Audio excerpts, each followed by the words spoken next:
Hello! Hi, hello, how is everyone doing? We are off to do our homework. So I hope you're excited as I am. Communication theme? Yes. It is indeed not exactly the relations theme that so many of us were going for, but really it's kind of similar, so we can't really be too disappointed now, can we? So how is everyone doing? I am getting my articles ready. I have my sippy ready, so that is all good. Ah, yes. I have all this energy that I need to get out of my system. I need to get started on this writing. I have to get started on planning. So much to consider. Gosh, my headphones have been just like sitting weird on my head recently. I don't know if that's like a me problem or a headphones issue. I don't know. Let's get looking at some stuff, shall we? So here we go. We have on one side homework, other side me working on my summer camp pledge. Yes, so well, let's just refresh this, make sure that the homework is actually on here, and then we can actually go look at it. Okay, yes, perfect. Week 4 communication. You know, if we're gonna look at this real quick. we're just gonna pop on over here real quick, because you know, might as well, why not? We can keep the Warrior of Light on the screen, that's fine. But yes, theme preparation for week 4, communication. Alright, communication is an essential tool for societies, and it includes way more than just language. As world builders and storytellers, communication systems and the flow of information can be a great tool for showing the mood and themes of your world, and for creating great plot points. Yes, alright, so here are some of the questions that we want to focus on. How do people and organizations from different backgrounds or cultures communicate with each other? How does communication happen over short and long distances? Who in your setting communicates secretly and carefully, and how? Yes, alright, so we have some great questions to ponder.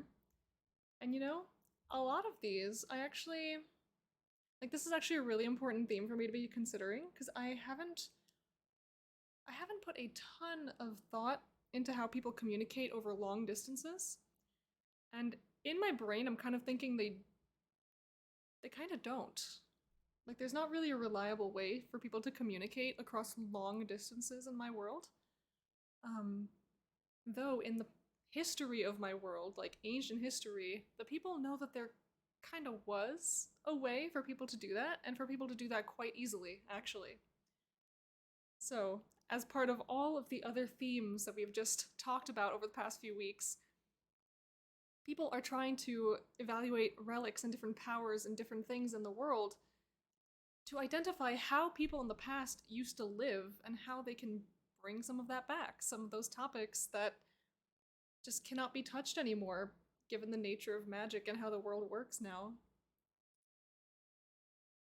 So let's see. We'll pop back over here. Make this small again so we can just look at it.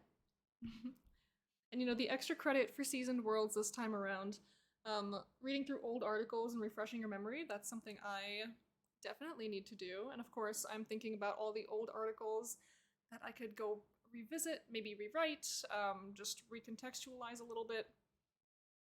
You know, things like that. And so it's, yeah. We have a lot of things that we can just kind of go back and have a fresh look at. Some things that maybe I wrote years ago that, like, they were a good idea, but I didn't develop them very much. Yeah, I don't know. We'll see. Because, like, I have the perfect article that I would have wanted to write about during summer camp, but I've already written it, so I can't really just go back on it. So, I don't know. We'll see. Maybe we'll make it like a side project of, like, rebuilding this article over the course of summer camp, maybe during that week. I don't know. I don't know. Alright, so, of course, we have our summer camp pledge, all the good stuff. I did make a new little CSS change to my world, and that is these artist credits that appear on hover. And I don't know if it's possible for me to zoom in to this page, like, nearly enough to show you guys what it actually looks like. But yeah, it's this tiny little arrow icon that I just kind of threw together last night. Oh gosh. Yeah, if you kind of just don't hover it enough, it just starts flickering the screen, so you gotta be quick about it. Just go directly over, don't linger, you know? But yeah, so that was my little, like, mini CSS project of last night when I should have been sleeping. Because when else am I gonna get CSS done aside from when I should be in bed instead? I don't know. Let's see if I can stretch out this page. Ooh. Yeah. I don't know, let's... If it's gonna be like that, then maybe. We'll just see if this... I don't know. We'll see. I'll just throw this up here. Summer camp pledge. I was hoping I'd get like a full view of it on my screen here, but it's fine. It's fine. So we have a whole new section to add. So isn't that... Alright. Alright, where are we? Okay, theme 4. There we go. There's our section.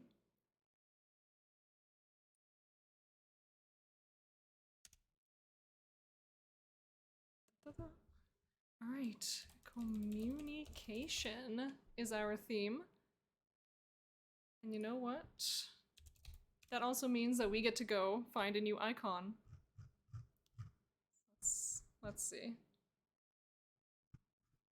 Take me to icons. Take me to solid, regular. And now communication. We're gonna go with something chat. You know what? Maybe letter? Oh. I typed in latter by accident. My bad. Because we could go with envelope, of course. Little mailbox. I do like the little open envelope. It's cute. Oh yeah, I like this little guy for the communication theme. So I'll just throw that one in there. Container. ASFA U / container. Bam, communication. Now we come over here, we refresh. And there we go, our communication theme over here. Whatever, we'll make it smaller. Communication with the little letter. This window is like so small. It doesn't let me have the whole thing on the screen, that's fine. It's too squarish, unfortunately, and it's okay. So yes, how will we plan for the communication theme? Maybe if I do this. I just hide the little sidebar. Then we'll get the progress in there. So all right. Here we go, we're in this section. So, communication. Communication in Melcora. I'm tying back the previous week's theme. Relics of Melcora's ancient past suggests that global communications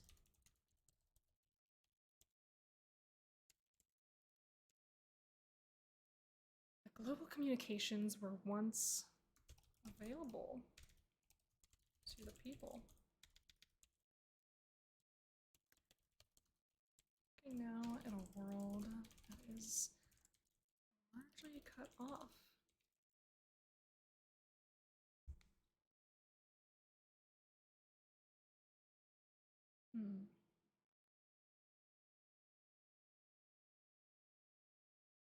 now largely cut off from communications.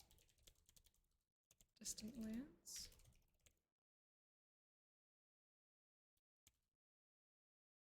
Yeah, looking now at the world. That is largely cut off from communication with distant lands.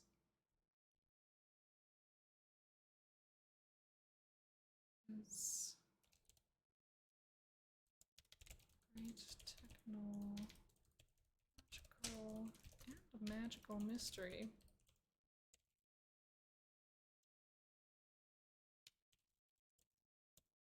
The historian's labor to understand.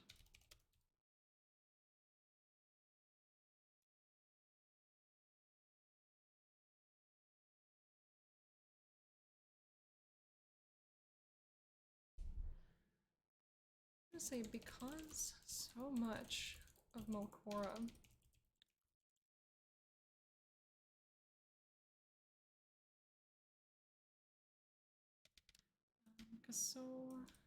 let's say so many of Melkora's people have been forced to develop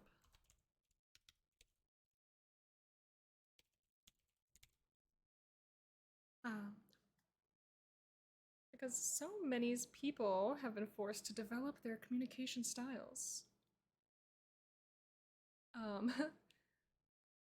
Yeah, so many of Melkora's people have been forced to develop their communication styles.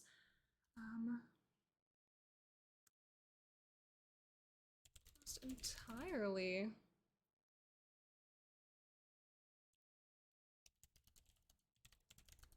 It's completely isolated from outside influences. They have ended up many different forms. Language and approach. Communicating. The Invalites are coming soon. The pungent was good today. Oh goodness. The pungent's always good. The pungent is excellent, but you know, can't be submitting things to the pungent if you want Dimmy missions, unfortunately. Though I've managed, I think, 1 or 2 entries in the past year, so yeah, we'll see. I might try to sneak one in there, here and there, in the future. What's the rest of what's the dungeon? The pungent is it's at the end of WorldAnvil streams where they start submitting puns to read aloud, like to kind of close off the stream. That's the pungent. And it's where they send everyone with the silly little jokes.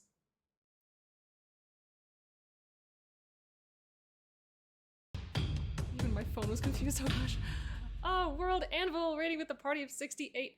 Hi everybody, how is everyone doing? Are you here to do some homework? Are you guys ready? Are you excited? I know I'm excited, that's why I'm like halfway done already. It's been 15 minutes. Yeah, but hi everyone, how are you doing? Evan Erics, thank you for following.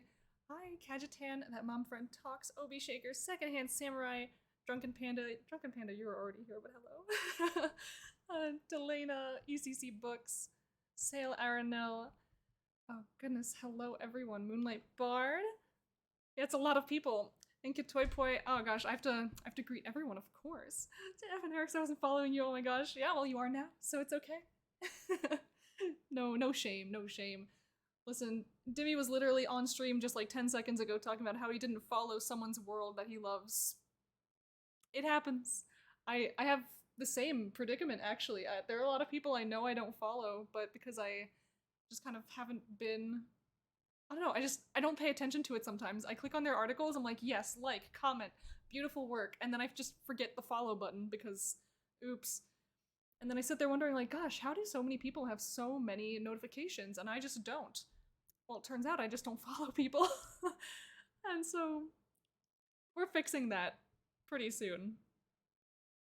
Or at least, you know, we're trying as we go. Like I'll click on someone's SummerCamp pledge document, and I'll be like, oh, I don't follow you yet. Okay, follow. And you know, I'll do the same thing, but like I'll click on the same person's thing like 3 weeks later, like, oh, I didn't follow you. Oh no. So yeah, if I don't follow your world, it's because my brain is bad. Oh, Angel Faye, thank you for following, and Danny Adventures also thank you for following. Light up the forge, yes. Yes, so we are talking about communication and all kinds of other things. And I'm wondering why has this not updated? Is my thing not saving for some reason? Angel Faye, first time chat, hello. How are ya? And of course, we greet everyone with the Camp Feral badge. Hello, welcome. Ooh, Lucius Ruby, thank you for following. Gosh, okay, I'm actually wondering why this is just not updating. Did I put my information somewhere else? Did I not close a... Oh, haha, okay,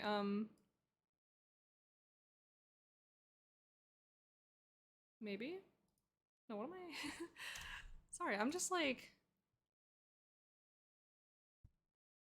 Okay, there we go. There we go, there's our text. I had like a weird out of order container tag for some reason. And Grace's Mystery, thank you for following as well. Hi everyone. Oh, I slightly missed the theme, but I successfully broke Janet, Dimmy, and Danny in the stream. Oh no. No breaking the people, please. Got a dash, lovely to see you. Oh, you too, Delana. You have a wonderful, wonderful day. Yes, your pun was even better than my off the bleeding path. Oh. But yeah, we just had this little kerfuffle with my BB code, I guess. I just put things in the wrong spot. That's okay, that happens. So I want to know... Wait, Kid Toy Toy also inspired a new badge, the One badge. What does that mean? I must have missed that little bit of conversation. What is this? The One badge to rule them all?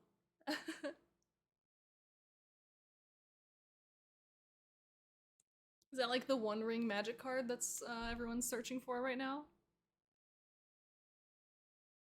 It's in the SummerCamp Discord channel. Oh. I see.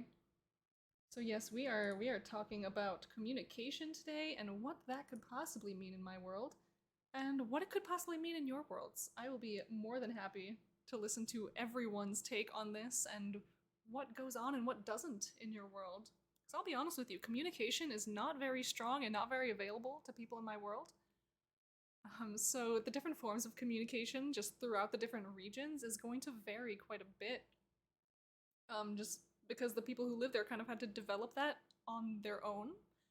Like there's not a crazy amount of travel, and if you are far away, there's not really a reliable way to get information to and fro. But I was summarizing in my little homework assignment, like summarizing based off of last week's theme, the relics of the ancient past of Malcora kind of implies that the people who lived in the ancient like Empire of Ether had a way of communicating globally on demand, kind of like the internet today. And so they know, and like they kind of know this because every single relic that they've found that involves any kind of communication or language, and basically kind of everything about this civilization, like it spans global wide. Like all the language is pretty much the same, or they find like bits and pieces of the same language just kind of all over the place. And so like it leads them to believe like these people talk to each other, and they did it often enough that they were all interconnected in the way that they spoke, in the way that they interacted, the things that they had and did, they're all very similar across the entire globe. We don't get to do that anymore. We barely get to talk to our nearest neighbor in the region over. So how did they manage to do this globally?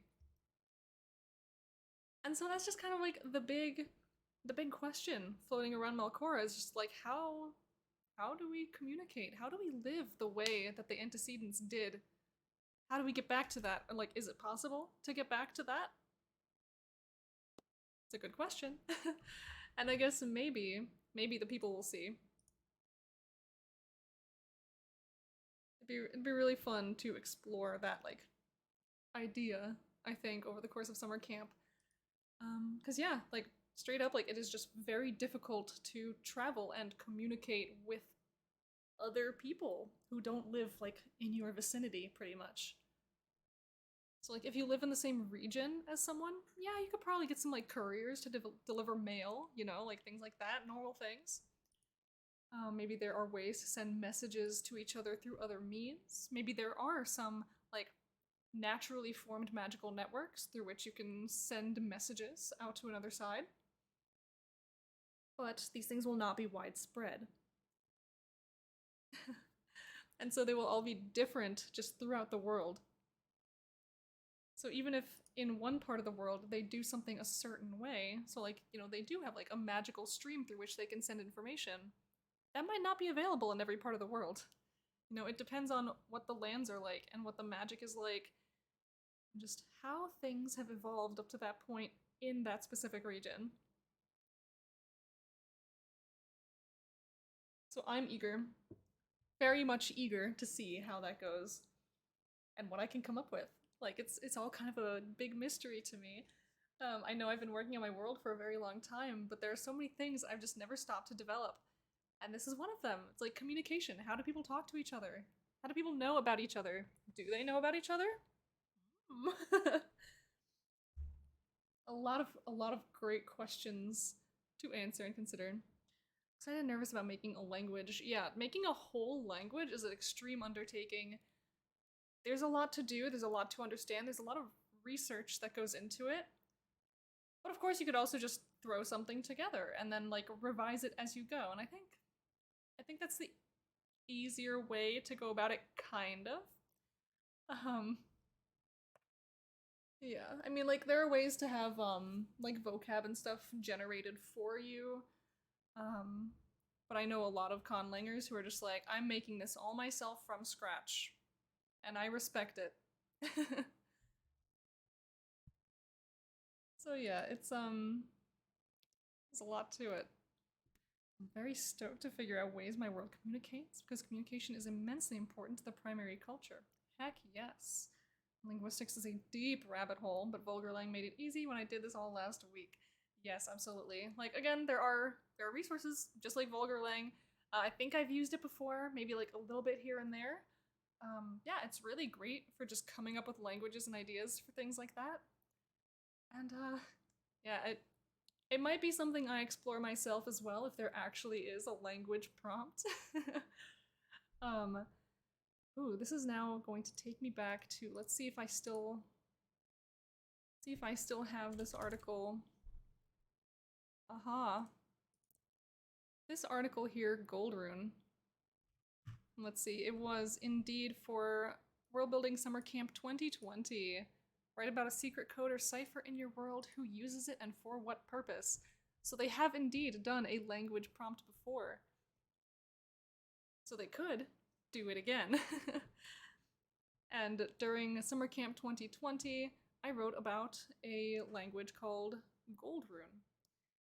And so this is a kind of like secret language of one of the more mysterious kind of cryptic guilds that exist in Arsavella, actually. And it is a cipher that this organization uses to communicate. They're extremely like intricate golden runes that are like, they're an art form in and of themselves, and as soon as they are received, they are burned. These are not kept, they are not kept, they are not displayed, they are not allowed to survive longer than they need to serve their purpose. And yes, anyone who tries to dodge this rule pays a price. And it's not great. And this message system is used only for crucial, like the most crucial communications where secrecy is like beyond essential. And yeah, so this again is not like one of my most fleshed out articles, but it is an article that I put together years ago. And let's see, I definitely looking at some of these link backs, I will definitely need to go kind of like touch up some of these like articles and people and things. Just to kind of clean things up. Like I'm not seeing anything crazy in here that needs to get completely retconned. I didn't go into any of like the surrounding lore of the region in here, so that's good. And it literally is just like this is language developed by this leader of this guild. And it is, you know, it just talks about its purpose. If you want to go take a look, feel free. Maybe I'll spruce up this article over the course of SummerCamp. How do they teach it if they destroy it immediately on receipt?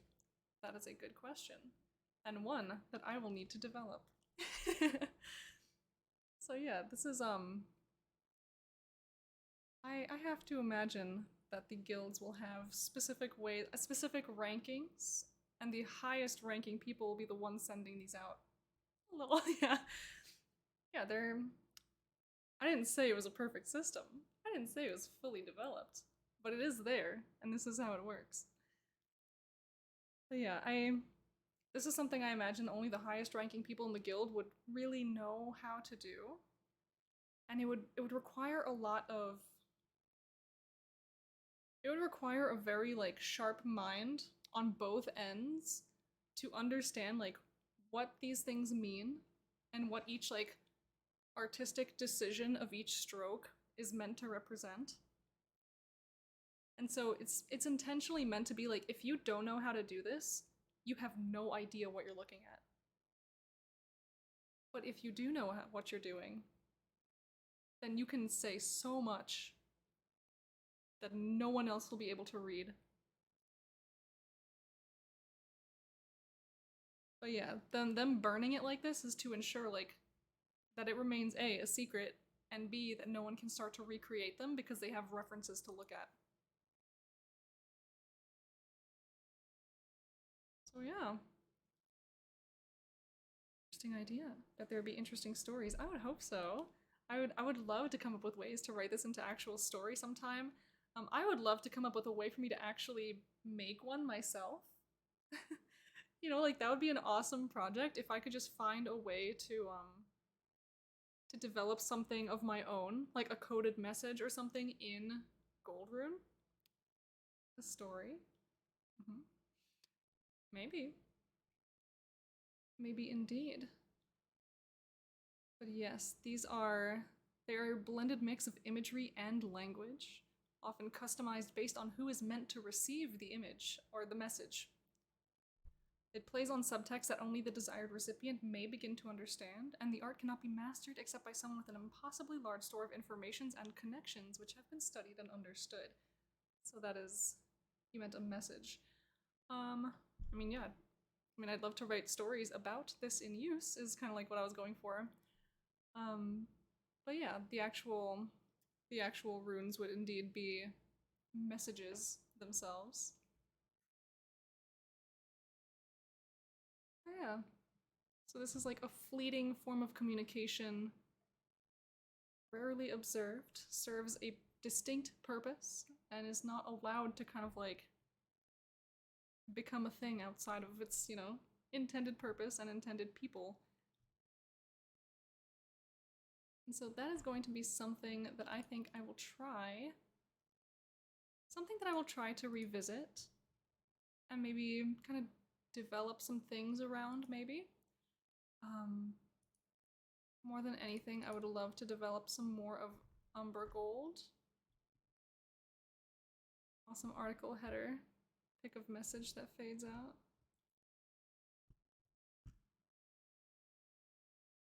Oh.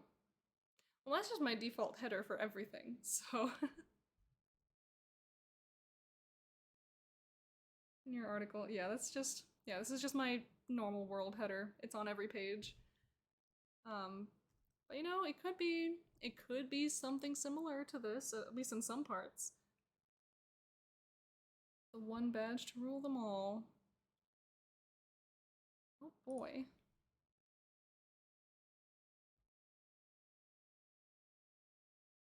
Hmm.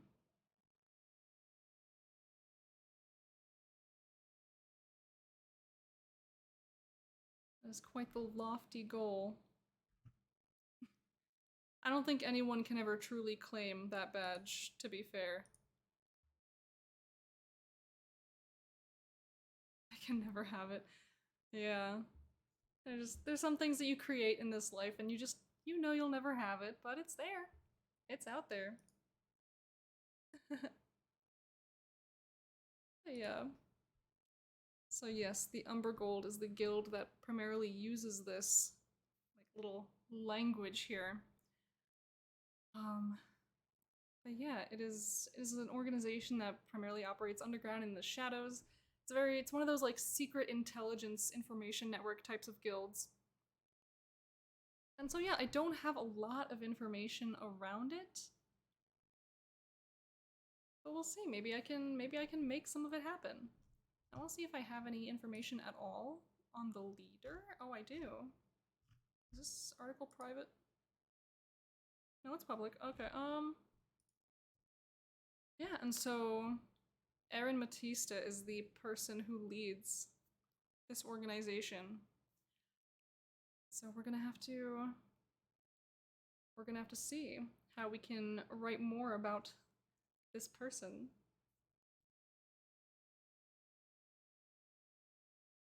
Maybe, you know, we're not gonna write a lot more about this person because, you know, we got new articles that we must focus on. But we'll see. Anything could happen, really. So we're just gonna paste in this article block here. / spoiler.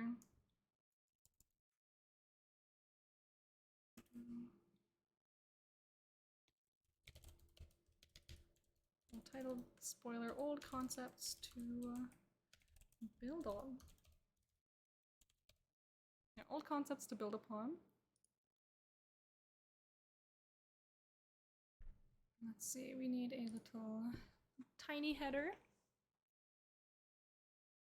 Let's see, how did I do these previous ones? Oh, I just put the map in here. Another map. More questions to ponder. All right, so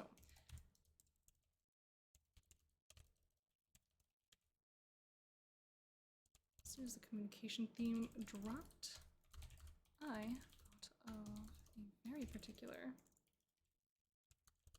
set of older articles I had written years ago. Since our extra credit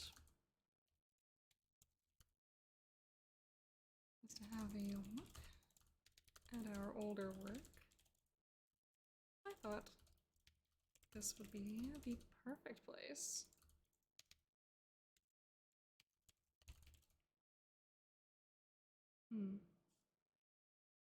to reacquaint myself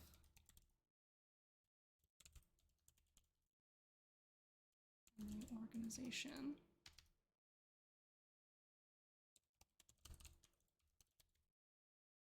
I'm actually getting a longer lunch break from the residency conference than expected, and I'm ready to take a nap. And yet, I couldn't resist stopping by to say hello and see how everyone's doing. Well, hi, ECC Books. Hello, welcome. Yes, we are like half an hour out of WorldAnvil's stream, and I've already finished half of my homework. Maybe even more than that. We'll have to see. So yeah, I got some concepts here to build on. So what are you planning for a communication theme? Yes, so I would like to explore how the people of my world communicate with each other in the absence of a global communication system. Like, you know, they don't have the internet, they don't have phones, they don't have anything like this. But as I was saying a little bit earlier, there is this great technological and magical mystery in the sense that The people of this world used to be able to do that. They used to be able to communicate globally, freely, like easily and accessibly. But now they can't do that anymore. And so they want to find out not only why they can't do it anymore, but they want to find out how they can. They want to know how they can get this ability back and maybe consider trying to rebuild a new version of the Empire of Ether. That's like the loftiest goal of the world right now, is like how do we return to how things used to be in this world, allegedly, because they don't actually know. All they know is that like the tiny little pieces of history that they've been able to find from different relics and historical sites and all these other things that kind of imply that all of these things were possible and true. They could be stories, they could be fables, but they're just realistic enough that it's believable that there was this huge empire of the past that lived here before them, that was this huge magical interconnected empire that they could all talk to. Thinking about calm breakdowns, what is actually answering prayers since the gods have departed, and how science fiction fits into all of it. Sounds similar to Terra Nova. First humans had to adapt to medieval methods of communication after arriving. Yes, so absolutely. A lot of like the really basic methods of communication that you would see in the real world would exist, but the nature of the environment would make it a lot more difficult to actually maintain those systems across like a long distance. So if you're too far away from a specific region, you're probably never going to hear a single thing from them. Just because it's kind of like an impossible task to do that travel. Carrier goat pigeons may figure into all of it. How do you feel about a potential conlang prompt? I think that would be fantastic. I would love to do it. I would consider it a crazy undertaking, but I would try it. Obviously, I have to. I've like written it into law that any challenge that gets put in my way during the summer camp, I have to just kind of dive in and jump in full speed ahead, waving my little stick like like this little guy right here. Just, we're going, grabbing my hammer, grabbing my bong stick, and just, we're going feral. We're going feral, kids. And so just, if I get a conlang prompt, I would love that. And I would need to think really hard about which language I would want to work on and develop. I'm panicking thinking about conlangs. Yeah. I mean, it's certainly a thing to panic over because it's a lot of work. At least it's a lot of work to make like a really good, like in-depth conlang. Yeah, because I have kind of like ideas for languages kind of floating in my brain, not with the vocabulary figured out and like decided on, but with the concepts figured out. Like the way that they speak and the way that they structure their language. Like I have a language kind of a little like I dipped my toe into developing it. I'm not happy with like the state that it was in even then. So that will definitely be a rework eventually. But I have this language in my world that's meant to be very very like connection and relation and kind of like ownership focused. So a lot of the ways that they format their sentences and like their syntax kind of puts a huge emphasis on like the connection between yourself and what you're talking to, or between what you're talking to and what it may belong to.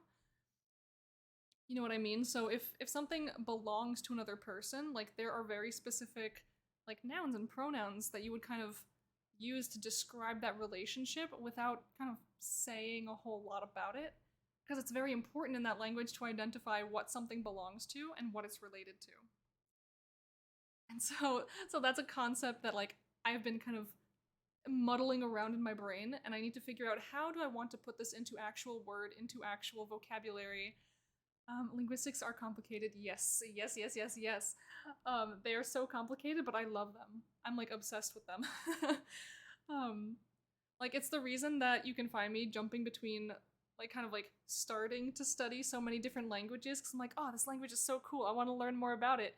And then I learn like a couple sentences in that language. I'm like, oh, I love this language. I want to learn some things in it. And we just kind of like keep bouncing around languages, not really learning any of them, but we're just kind of like, we're in there a little bit. We're in there briefly, but we have a lot of great times doing it. Oh, it's so good. Like it keeps me entertained and it keeps me happy, and I think it's I think of all the things to do when you're bored, jumping between learning bits and pieces of different languages is certainly not the worst hobby to have. Talking about languages is pleasing for my brain, but con language is anathema. Yes, oh my gosh. But yeah, so I have been dipping my toes into something, not something, like into several different languages. Like right now I'm on the Spanish train. Um, but I studied Italian for a very long time, actually. And like it sucks because I'm like, I know that all the vocabulary I learned from those years is like quickly rushing out of my brain more and more as the years go by. Try learning Polish. Ah, I mean, you know, that's actually one of the languages that I started. um, it's not so terrible actually because my parents speak Polish around me a lot. Um, because they have Polish neighbors and Polish friends, and so like I end up hearing it a lot, like a lot more when I was still living with them. Um, and also because I speak Russian, it's not as hard as it could be. You know what I mean? So I do want to learn Polish. I think it's a very cool language. I like the way it sounds. I like the way it's pronounced, and so I'm like, I want to learn Polish. I think it's really cool. Thank you. Oh, you're welcome. But yeah, Polish is literally one of those languages that I have indeed dipped my feet into. Like if I pop open my little Duolingo app right now, I'll just give you my little list of things that I've started to touch. So let's see if I can go to my little profile here. We'll see like my little ranking. I think that's where you go. Yes, okay. I'm not gonna count anything with like less than 500. Well no. I don't know, let's see. Spanish is at the top because I've been doing like a little bit of practice in it every single day. Nothing has stuck yet because it's literally a lesson a day. Italian, of course, German, Polish, Russian, Greek, Japanese, and a little bit of French. So, not included here because I never did it on Duolingo was also Swedish. Refresh yourselves. Why, thank you for the sippy. Yes, not included there. We have Swedish, because I took a semester in college that was not necessarily a Swedish class, but it had like a tiny little element of learning a little bit of Swedish. Let's see. I feel like there is definitely at least one more language that I'm forgetting that just isn't on my Duolingo list. On my list of interests, however, is Korean, because I think that's a really cool language. But also Chinese. And I know that one's an undertaking. Because I know tones are difficult. I've literally watched so many videos of people trying to like teach the tones. And sometimes I'm like listening to these videos like, your demonstration of the tone sounded like this, but then you actually using the tone in speaking sounds completely different. And in fact, it sounds like some of them flipped when you actually started speaking. So it's a mystery, but I feel like that'd just be a really cool language to know. Oh gosh, and which language is it that has, I think, the wildest tones of my life? And that's like, I say that with respect, like it's amazing how they do this, but like, is it like Vietnamese, I think? I think it's Vietnamese. They have so many interesting tones. And like I listen to them speak and I'm like, wow, that's really cool. um, it's not something that I think that I could wrap my brain around enough to speak it. But I listen to it and I'm like, I admire this. Just realized I can make a Polish themed country in Terra Nova with how many Polish Americans were there in the 1990s. Oh, yes. Yeah, actually, like with a world like yours, I think it's really interesting to explore like who the native like immigrant populations are in these different regions. Um and just see like you put all of these people who lived, in real life Earth and put them in a new place and see how that culture starts to take over again and like just see what happens. Hella tones in that language. Studied Mandarin in college and those tones are tough enough. Yeah. Yeah, most regions would be a mixture of cultures. Yes, absolutely. Yeah, so it's really fun. I have this little I have that like ever living debate in my head about developing the cultures of my worlds. Like, how much can I or should I pull from real world cultures to make the cultures in my fantasy world? You know what I mean? It's like I think the common thought, like if you do it with appreciation and respect, it's like totally fine and normal. And I guess if you also pay attention, like, is this a closed culture? It's like I know a lot of like indigenous cultures kind of don't want you to just kind of take stuff like that and put it into your world because they're like, no, thank you. Like, this is ours. Thank you. And I respect that. But I don't know how like other people feel about it. You know what I mean? I have a great blog resource for this topic if you like. Sure. Sure, why not? Yeah, I want to name the Polish themed country Kingdom of the Eagle, but it would be too obvious. Oh, I mean, you'd be surprised how many things are just like not obvious because people don't know the context.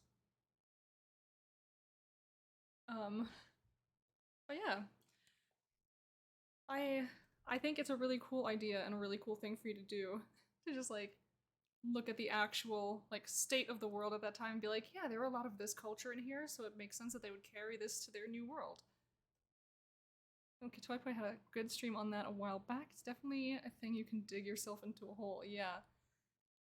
Oh yeah, I know. There's so many topics like that you can just dig yourself into a hole over. It's rough. It's wild. There's so many considerations to make. Because obviously, I want to stay respectful for all of these different topics and all these different subjects that I may or may not touch on.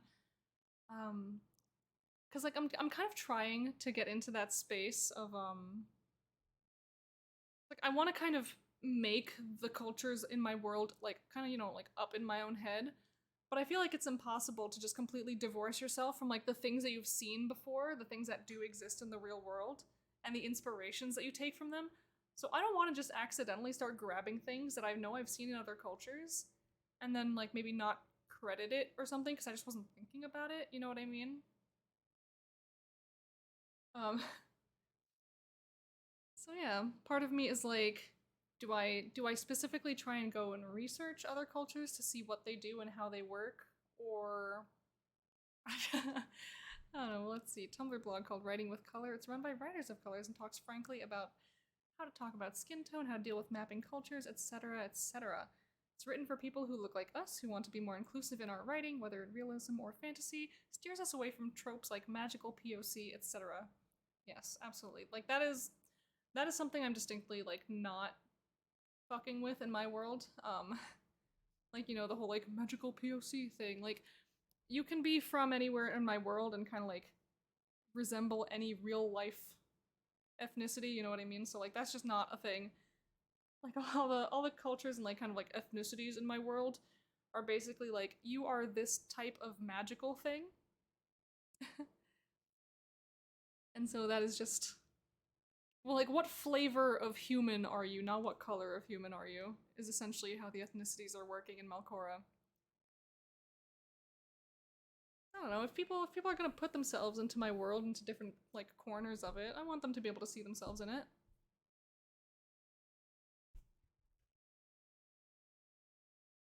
Yeah, I will have a look at this little blog and see if it can give me the insights that I seek.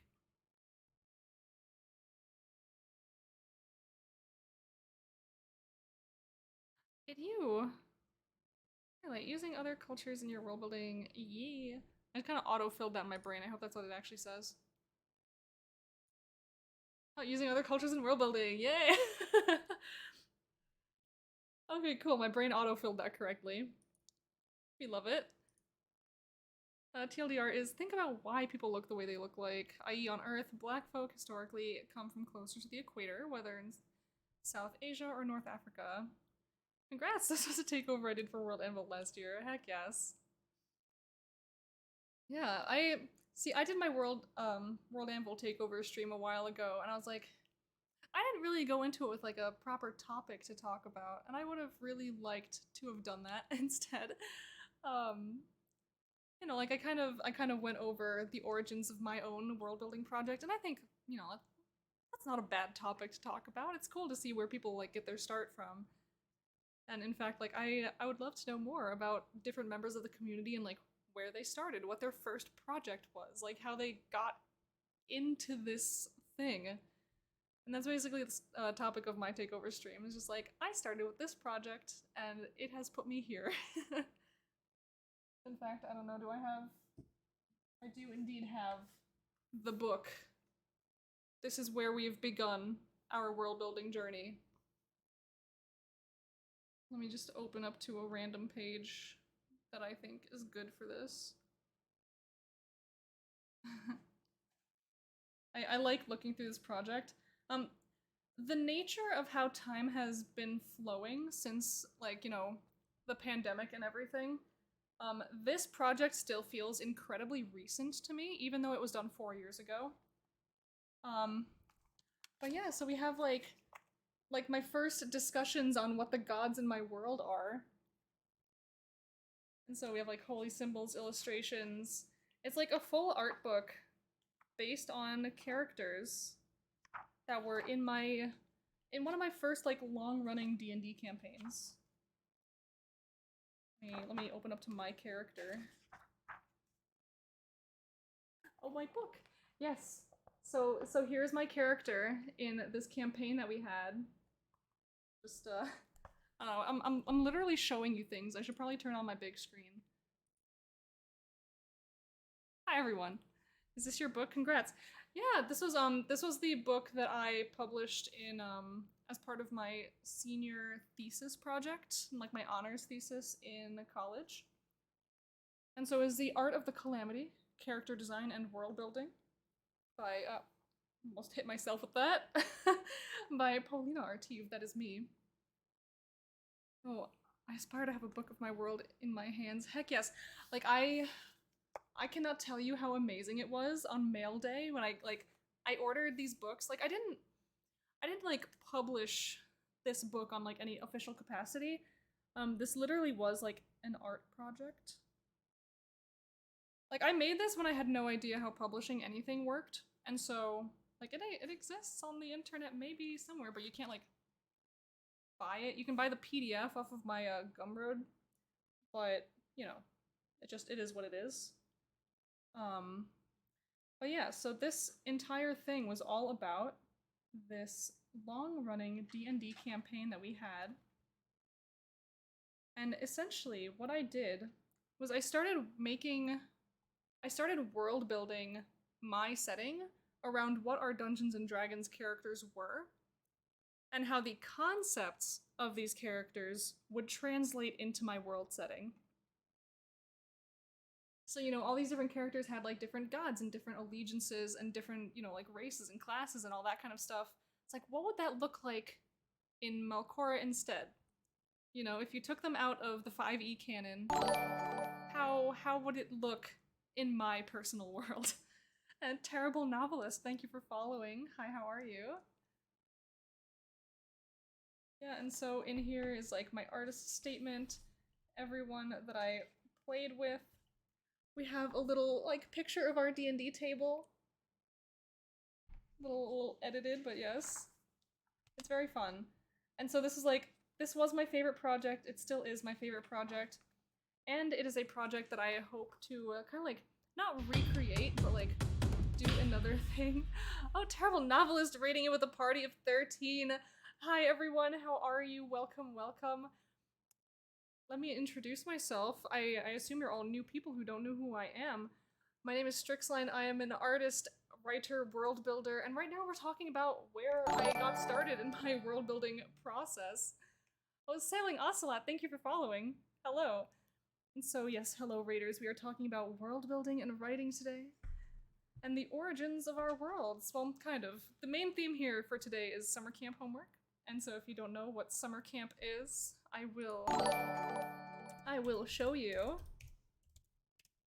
Summer camp, here you go. Here are some links for you to look at. And Itanchi, thank you for following as well.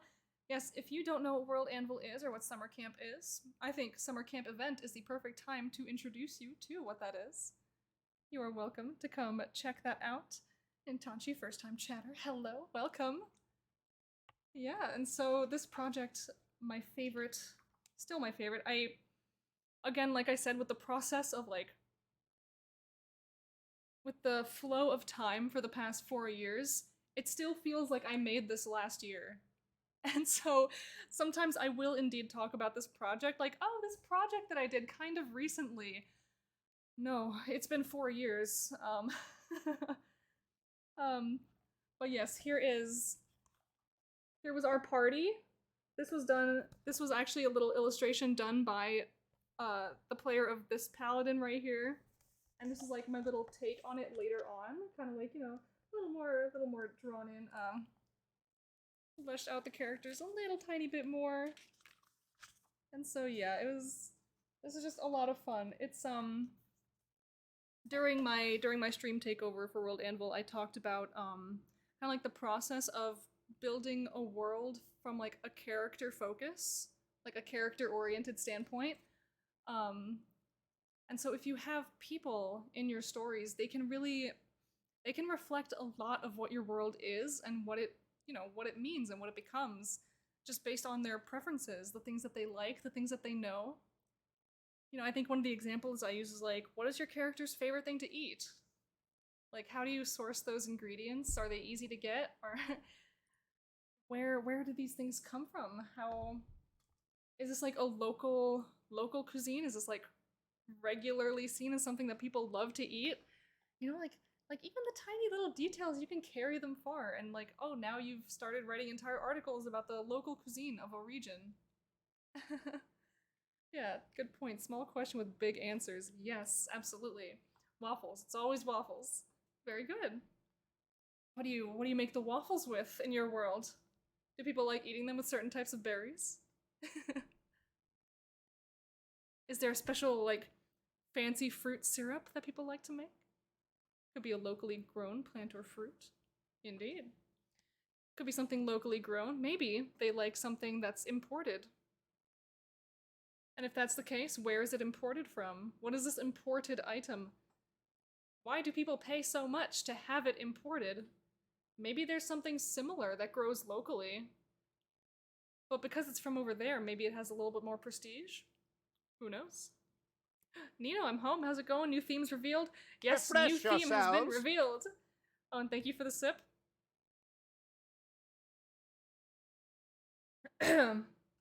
Oh, sip almost killed me. Oh no. Well, I did a whole small article about different types of waffles in my world for World Ember. Ooh. Ooh, Polish themed Kingdom of the Eagle is on the map and in the pledge. Yes. Yes, yes, very exciting. Heck yes. Alright, and so, I don't know, I still have a little bit more that I can write about my communications theme. Oh yes, and you know, the communications theme is what has been revealed today. Now I feel responsible. It's okay, it's okay. I suck at drinking beverages sometimes.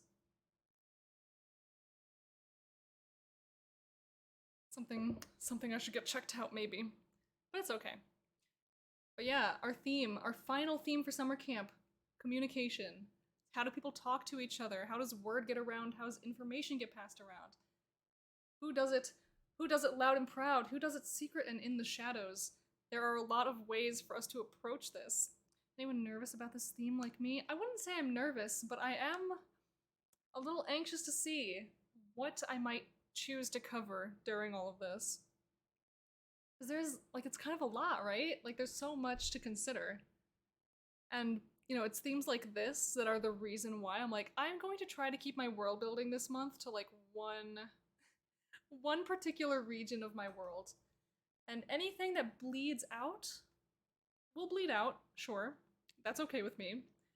But yes, we're trying to keep our focus reined in so that we don't overwhelm ourselves with a whole wide world that is, you know, ready for development. Because from the frontier prompt, or, you know, theme, we know that there's a lot of my world left to explore, left to develop, left to understand, even on my end.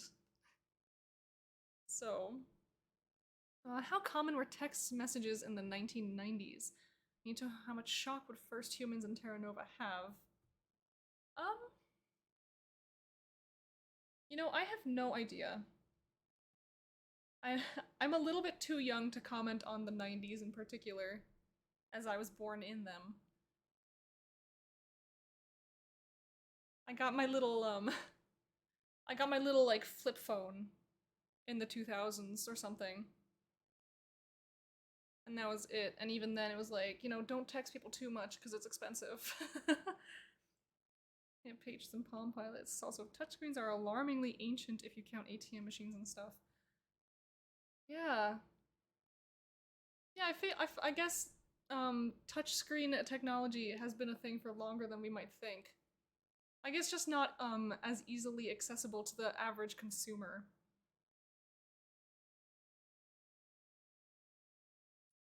Like, you certainly were not having iPhones in the 90s, I don't think. Right? Like, ain't no way. Put this little book away here. Oh my gosh, I need to show you guys something that I need to show you guys something that I bought the other day when I was at the local game store. So I checked out the local game shop for the first time in my town since I moved here. Because I was like, okay, I want to go buy some Pokemon cards, so I'm gonna find like a shop that I can go to just, you know, buy some packs and stuff. And I got distracted by all the board games, okay? And I locked eyes with this little creature, and I couldn't not take him home. So it's this little game. It's called Featherlight. It seems really cute just in general. But I made eye contact with this creature, and I couldn't not take him home. He's adorable. And so now the next time I'm around my friends, I'm subjecting them to this game. Because this little Polly the Putu bird, I couldn't just leave him there at the store. Don't tell Mochi. But I love him. It's a little hand management game, and so you're supposed to collect all these different types of feathers, and they have like different point values, I guess is how it works, and whoever has the most points at the end of the hand wins. And so that's just, it's really fun, it's really cute, and I happened to see it at the game store, and I was like, we just, like, straight up, it was just like, we made eye contact, and I'm like, I can't leave here without you. And so that was just my little spark of joy that I needed to share with you.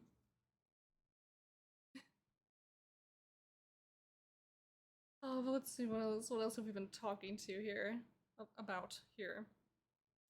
A thing we didn't even cover on WorldAnvil in communication is ecology.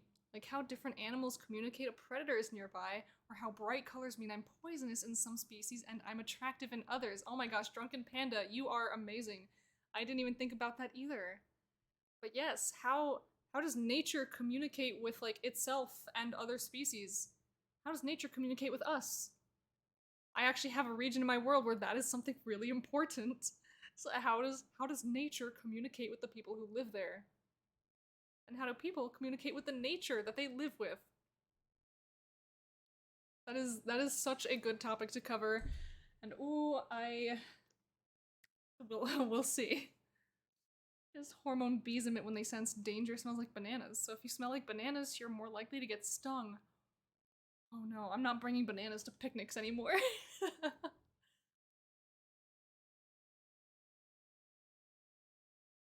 So yeah, that's a little oopsie daisy. Yeah, we're just not gonna do that anymore because I don't want to get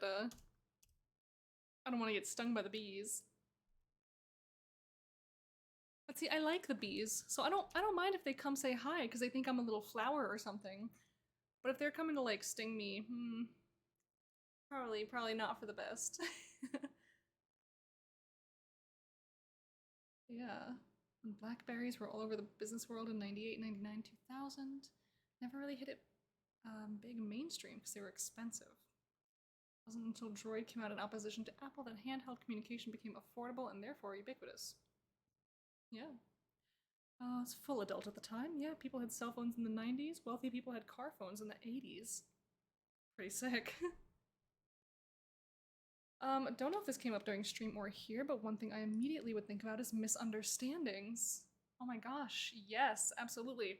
Imagine how many things in different languages came to be because of misunderstandings. Things that don't translate and the problems that come with it, be it mistranslations or stuff in the animal kingdom like smiling at apes and then thinking it's a threat because of showing your teeth. Yes, oh my gosh, absolutely. And that could also tie in with like Drunken Panda's thoughts, like, we communicating with nature. Things can get very strange because we, as humans, do not function the same way as animals. I mean, in a lot of the same ways we do, but not socially. Not socially, not visibly, Like we lead very different lives. And so what we may think is very like nice and friendly, they're looking at us like, stay away, get away from me. And so misunderstandings can be kind of like all over the place when you put it into these kind of contexts.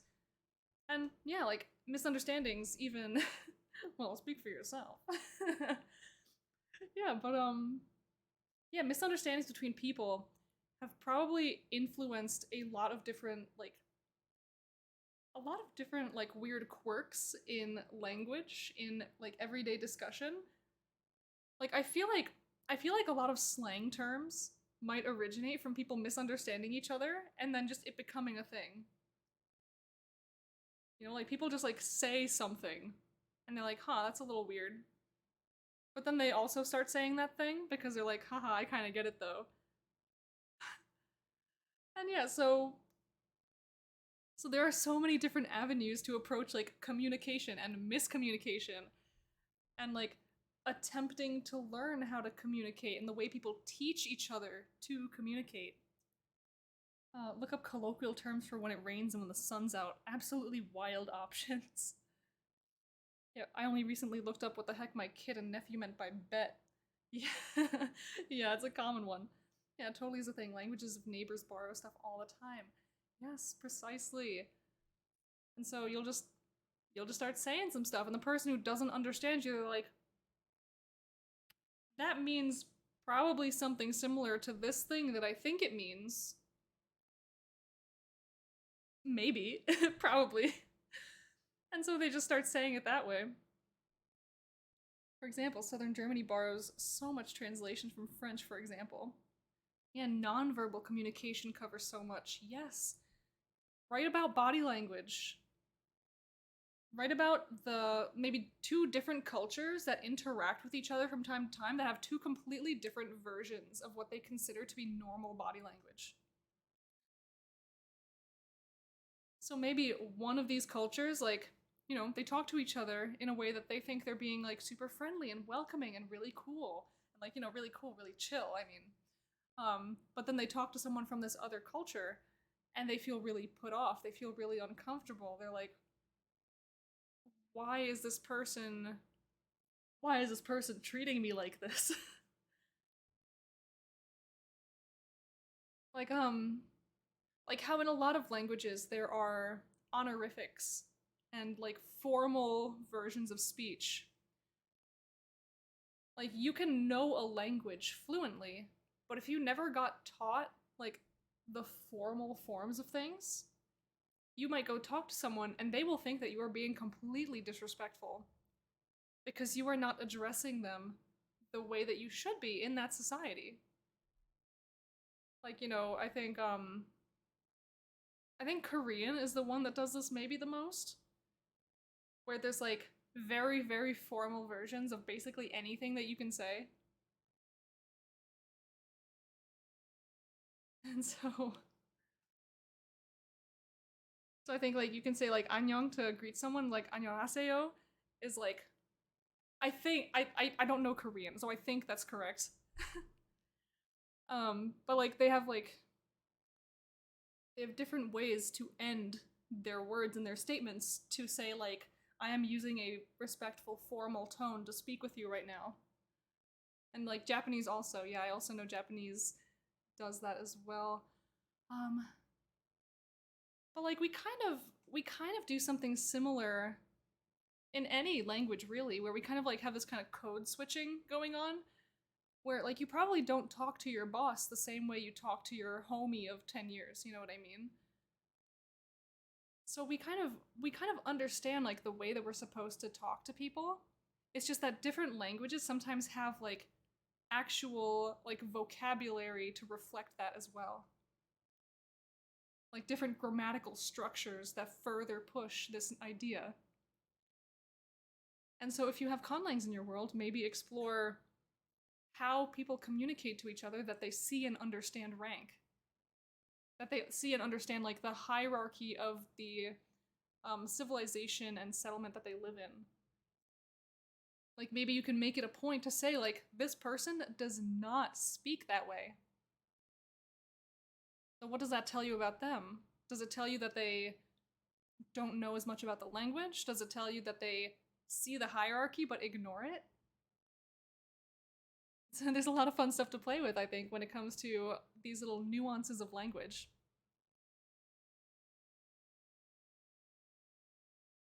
But yeah, I would also be terrified of going to any place like barely knowing the language. Like, ooh, I know that there's a formal way to talk to people, but I don't know how it works yet. Because then you also have the issue of like you learn how to speak formally to people, but then you start making friends and you continue to speak to them in the formal sense, and they're like, "Stop, bro, you're weird." And so I also love that dynamic as well. So like you have the guy who talks to important people like their buddies, and the guy who talks to their buddies like they're big important businessmen because they don't know how to switch. I feel like that'd be so funny to play with. So yeah, this I kind of like mentioned it in WorldAnvil's chat while I was listening in. Um but the first three themes, oh, iconic, and they're both best friends. Yes. But yeah, the first three themes that we went over this this month, power, frontier, and relics. Those three themes, when I heard them, I was like, ooh, oh my god, yes, I have so many like big ideas to explore with these. Like really pushing that kind of like fantasy, like we're going big kind of idea with these themes. But now communication. I feel like I'm being reined in, like, in a good way. Like I'm being brought back to Earth to think about like, there are people in your world. They talk to each other somehow. How do they do that? It's like, put away the gods for a moment. Put away all this wacky magic. How do people in your world talk to each other? When people go to the market, what do they say to each other? How do they signal to each other that they want this and that? Like very, very simple things, but they're so important, aren't they? And even though this is like bringing me back to Earth in a way, it's still like this huge rabbit hole that you can explore so much. Yeah, how does math work? Right? It's a good way of covering bases for worlds that like to focus on small stuff more. Yes, absolutely. And I do believe, I think the previous, or not previous, like this week's theme and last week's theme, relics, are really good for people who want to focus on like smaller things. So relics, like you can take it down to like an individual item. Like you have like this individual piece of something that someone found and it is a relic. But at the same time, when it comes to relics as a theme, you can also write a huge amount of information about like the world's history, the origin of different relics and different people. Like it can go from really, really small to massive, to global scale. I feel like Frontier is kind of the one where I don't really know that Frontier can be taken to like a tiny little individual thing. But I think it is still important to have themes that are like vastly overarching. So maybe you could say maybe a frontier is like exploring something minor. And that would be a small thing. I don't know, like the whole concept of frontier tells me like something large scale has been explored or understood. Like a frontier, like a thing that no one has crossed before. That feels very monumental. Pretty much any way that you put it, like in my eyes at least. Because like even with all the examples that people have mentioned, like the frontiers of technology and like medical science and like these different frontiers, like people are breaking through. Like these are breakthroughs, essentially. So I find it really difficult to shrink the frontier theme into like tiny details. I feel like anything you could write about that would be a frontier would include a lot of tiny details. But in order to really define that frontier, you'd need to really kind of go on a much bigger scale. But then power. Power, of course, you can go as small as writing about a specific person. Like, you know, you have a leader who is in power. Or maybe you have like a spell. I don't think they've done a spell prompt. I don't think they will because it's very like it's very magical world specific. Not everyone has magical worlds. Like, you know, some kind of ability or something that someone can do. An action that one is capable of taking, which could be a spell. That could translate to power, and that would be one smaller thing. An organization. Of course, an organization is still kind of a bigger thing, technically, but that's very easy to contain to one area, one region, one simple thing. Yeah, so, and it can also span, like, the entire world. Like, I plan to write about my magic system, hopefully at least to some degree during summer camp, you know? You know, like, I'm writing about my magic system, I'm writing about the gods of my world. You know, it's so good. Yeah, spells are too fantasy. I love spell prompts when I love the spell prompts they found though. They've done though. Yep. Sorry, I got tripped up on my own reading. Yeah, math is communication, days of the week, the seasons, weights and measures. What is a pound or a quart or a gram? Me too, I have some relics lined up in the back of my mind. Yes, yes, yes, yes, yes. Overall, I just think that they did like an amazing job with these themes. Cause like even just from all the buzz in the community, like people are taking these themes and they're just like they're running with them. They're like, oh my gosh, I have this and this and this and that idea. I'm so ready to write about these things and these articles, and like I love this energy. I love seeing everyone so excited to just create stuff. Just make stuff happen. And gosh, can you guys believe 1 week from today, we're gonna have prompts to work on. We're gonna have actual, like, prompts and things to work on and do. That's amazing. Truly feral, one can say. Who, me? Yeah, so So yeah, 1 week from today, we are going to have prompts. We're gonna have our first prompt release, and we'll get to actually start writing about stuff. And so we're gonna know what is going on with power, what kind of topics we'll get to cover. Drunken Panda, what are you laughing about over there? You thinking I'm telling some fibs right now? I'll be on a plane to NYC. See how many I can bang out on the plane. Heck yeah. Literally the closing of my summer camp pledge, and now we can wait. Can you see them? That flicker of movement at the edge of your vision? The sense that you're being watched when there is no one there? The tension builds as they approach. Next week, the prompts are coming! Yes. Yes, absolutely. Yes, I'm so excited. I'm so excited. I'm so ready. Yes, so, Tuesday evening, I will be having my next stream where I'm just kind of wrapping up the rest of my planning for summer camp. You know, like the prep work, maybe polishing up my homework a little bit. I welcome everyone to come along and talk about their ideas that they've kind of put together over the course of the week, or the weekend, I should say. Yeah, and then after that, it's next Saturday's stream where we are going to explore the prompts that they are releasing. Oh my gosh, I'm excited. My hype for summer camp, it's over there. It's like way, you can't even see. It's way up there. That one will be a bit later though, right? The day, I mean. Yes, Tuesday stream are 7 p.m. Eastern time. So it is a nice casual evening stream for me, but I know for a lot of you it may be a nice casual 2 a.m. So yes, I don't expect everyone to come along for this, but if it is a reasonable hour of the day for you and you would like to come get some work done with me, I welcome you to come tune in on Tuesday, 7 p.m. Eastern time. It'll be good. It'll be fun. I love the feral feeling of my brain filling up with those of my friends all over the world. Yes! I've decided to try stream every day during July. Going to do brainstorms on the prompts, writing sprints, play words on stream, maybe even build some maps. Ooh. Oh yes.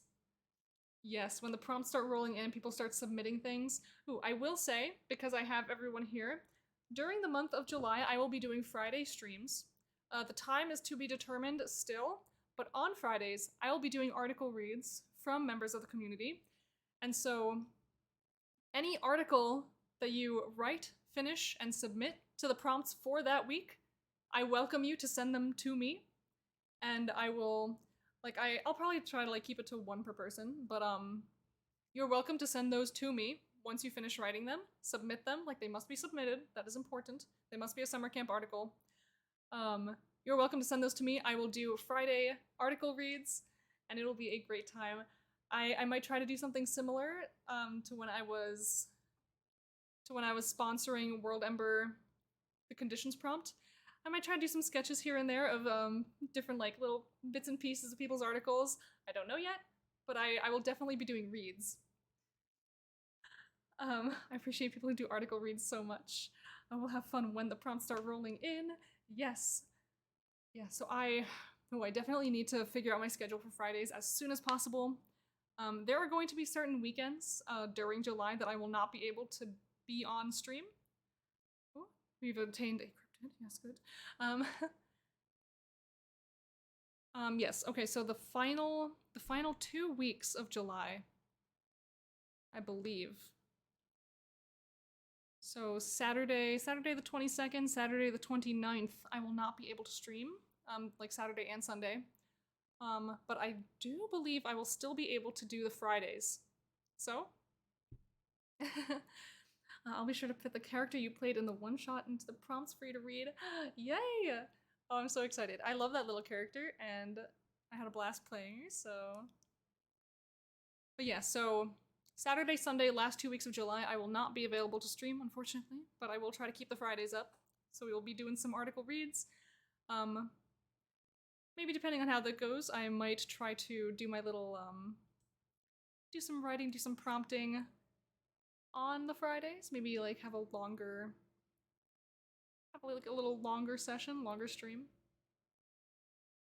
Knifex versus evil crab people. Yes, good. But yeah, starting in July, I will be doing Tuesdays and then Friday, Saturday, Sunday streams. Tuesdays, I believe. Well, hold on. I have my little. I have this. Hold on. We'll go on over here once Streamlabs stops being weird for me. Okay, perfect.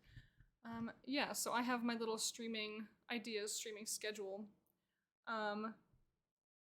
Tuesdays, 7 p.m. EST, I will be doing writing sprints and little co-working streams, so we're just gonna be hanging out, getting some work done, doing as much writing as we possibly can. Fridays, I still need to figure out a time precisely, but I will be doing article reads from during the week, so anyone who submits articles for different prompts, I will be doing reads, I will be talking about them. It is up to you if you want feedback, but I will be, I'll be reading them, sharing them with everybody, that kind of stuff. Saturday, we get new prompts released. Very exciting. Very exciting indeed. And so we'll be co-working, we'll be brainstorming, talking about ideas, talking about the different things that everyone wants to do. And Sundays at 2 p.m. Eastern time are my regular little gaming days. So I just tune in, play some video games, relax, have fun. And especially if we're going to be in the middle of summer camp, we need some time to take breaks, of course. We are keeping the camp chill atmosphere as much as possible. We are feral, we are excited, but we take care of ourselves, and that's the most important part. So yes, we'll be having Feral Fridays, and Feral Fridays is when I'm going to be reading your articles. So, good luck. Maybe this will be my way of inspiring people to actually do and finish their articles ahead of time, because again, it must be finished and submitted in order for me to read it on Feral Fridays.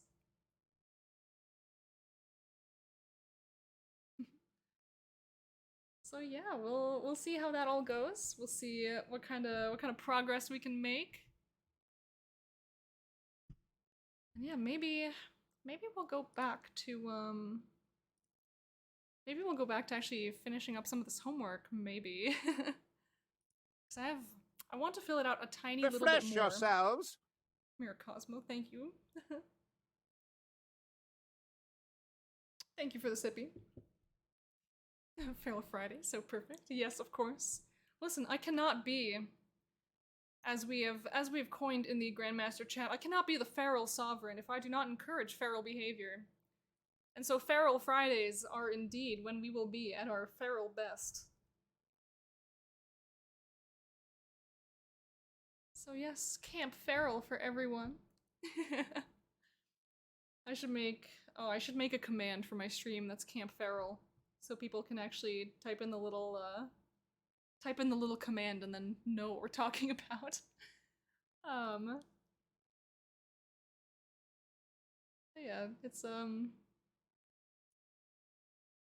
we'll figure it out later. We got time. We got a whole week. A whole week.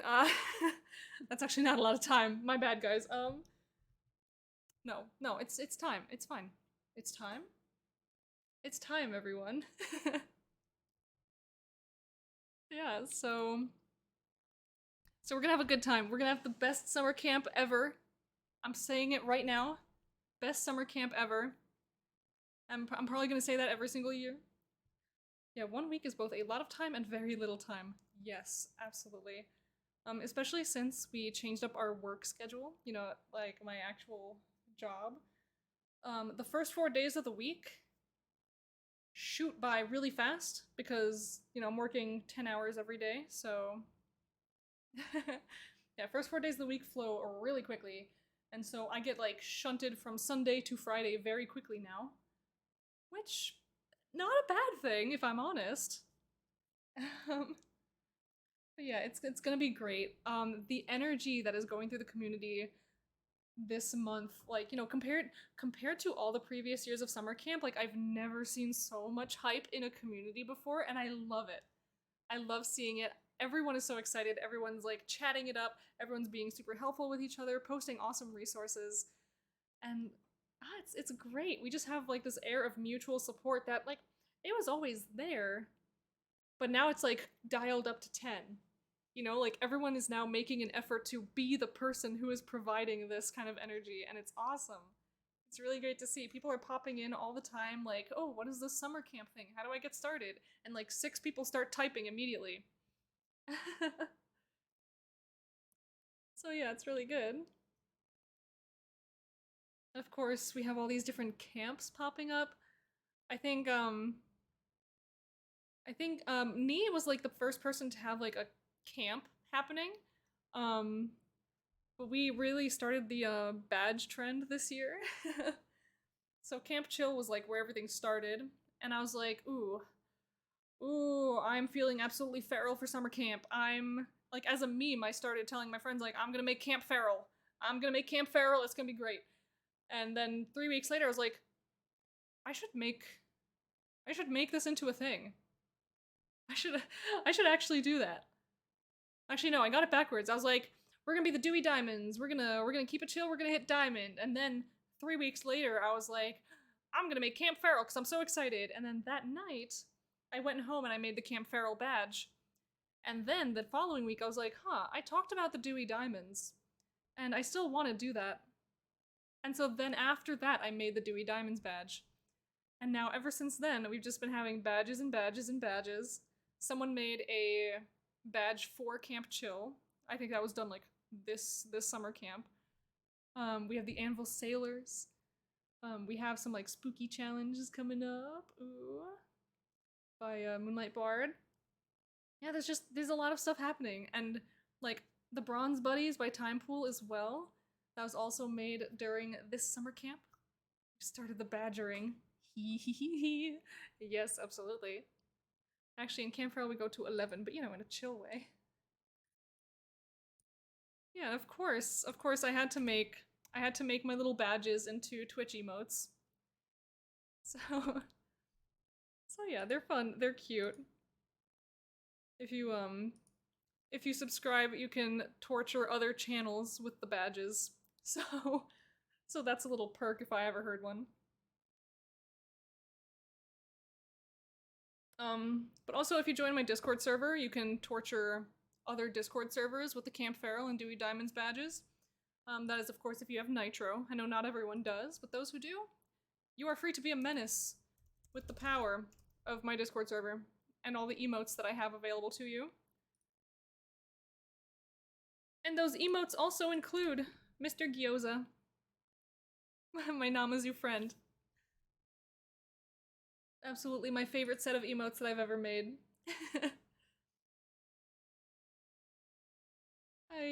Oh my gosh, when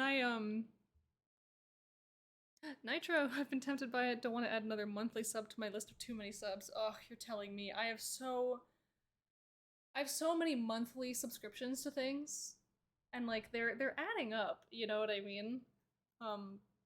I feel blessed that I make enough money to keep up with not only my rent, but the plethora of monthly subscriptions that I have. But listen, it's still a lot of money, so I don't blame anyone for not, like, buying Nitro. It helps me out a lot with, like, work and all the different things that I do. Sending big files for me is, like, pretty important. So yes, Nitro is super helpful in that case. But if you're just, like, the average Discord user, you don't really need it. Like, if you're just out here trying to chat and just do random stuff, if you're, like, contained to specific servers where they already have everything you need, like, you don't need Nitro. I remember when Nitro was cheaper. Those were good times. Subs and Kickstarters here eating my salary. Oh yeah, totally fair. Yeah, I'm gonna have a busy month. Like, this is counting June into July as well. Cause like, on the topic of Kickstarters, like I have a Kickstarter kind of like paying me right now. And so I have a lot of work that I need to go do for that Kickstarter. Yeah, and we're trying to do as much of it as humanly possible before summer camp actually kicks off, so that I don't have to push as hard on that project during summer camp, because that just sounds like a recipe for disaster and burnout for me. And of course, as a Dewey Diamond myself, I'm trying to avoid the whole burnout situation. You got a Kickstarter? When? You can actually see in like the little about section down there in one of my panels, I have a link to the Kickstarter that has successfully funded. And so, yes, there's a project that I am a part of that just got funded on Kickstarter very recently, on the 15th actually, so it's been about 9 days. Is Survivors, Survivors, a Dystopia Rising game. And I did all the juicy art for that, and I continue to make juicy art for it because it is not complete.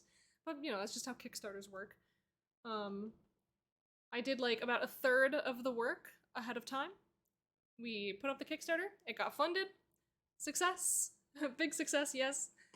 And so, yeah, now I just have to hustle, start making stuff, and our goal is to have this game in people's hands by 2024. So we got a couple months to work with.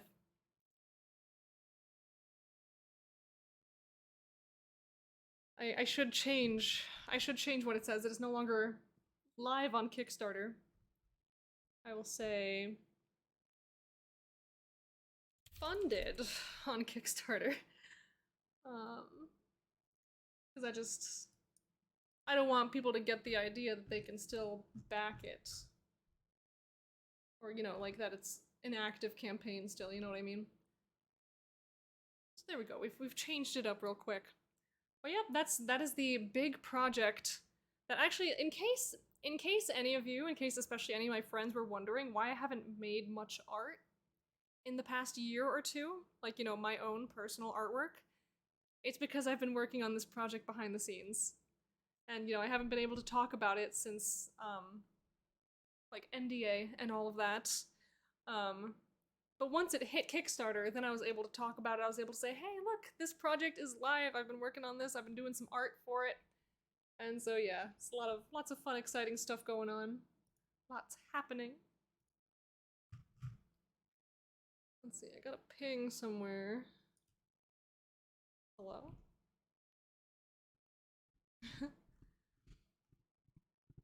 Is Discord lying to me? Or did someone ping me at some point and I just didn't notice? Oh, nope. Okay, someone did.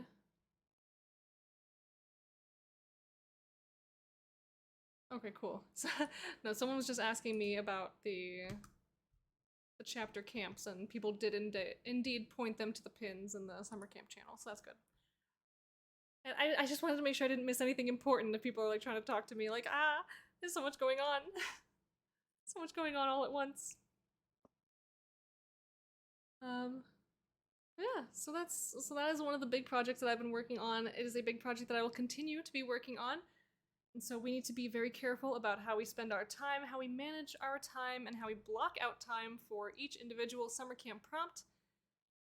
I will be praying to every god with the influence to assist me in this endeavor. To do basically what I did last year, and that's finish all of my submissions ahead of time, and take like the last couple of days of SummerCamp to just edit, revise, do some things, chill out.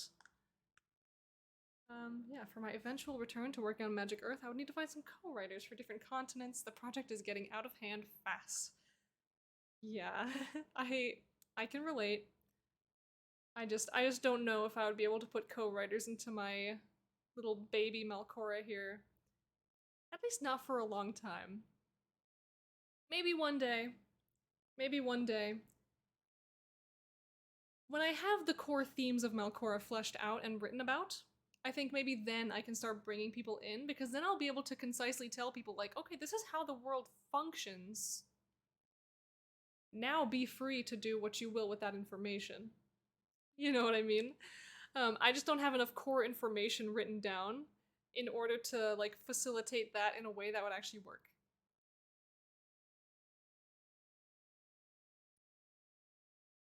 So it'd be cool to have, like, you know, some writers from the community maybe like collaborate on some projects with me in here.